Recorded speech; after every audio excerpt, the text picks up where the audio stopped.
Hey everybody, I hope you're doing good today. Today I'm going to show you how to use this template to make your own personalized postcard really fast.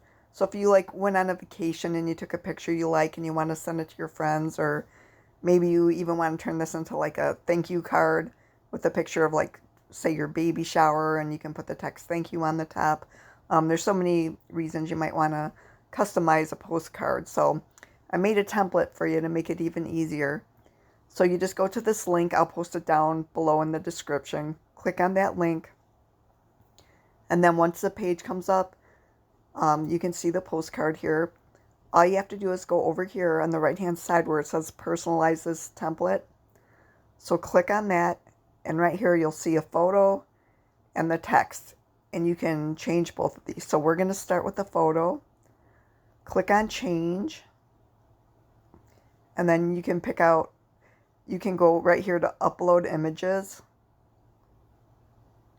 Click on that, and then it'll go to your computer, and you can pick what folder you want to upload out of.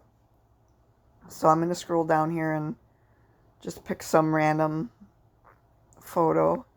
So I'll pick this one, a picture of an eagle I took. So all you got to do is click on that, and it's going to automatically fill in for you. See? So then if you want to personalize the text, you just go click on that again, and then type in what you want, and see how it changes it. Now say you're like, oh boy, I don't want the text up there covering his face, or it's too dark. I want to change the color. So then you just go to here, click to customize further. And then you have a lot of options. So if you go to the right hand, well, first of all, you can move the text wherever you want it. And you can change the color right here. You can change the font right here.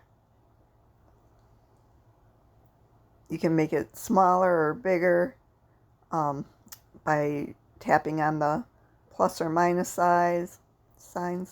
So, okay, so there you go. So now we got that.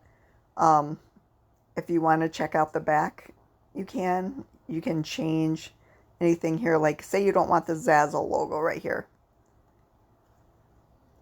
You can go scroll all the way down here and click remove Zazzle designer credit. So then that takes the Zazzle logo off the back. So I don't really care if that's there or not. But you might not want it for like a thank you note or something. So anyway, that's it. Then you just add it to your cart and buy it. So I hope that helped you. If you have any questions, just ask below and I'll try to answer you. Thanks. Have a great day.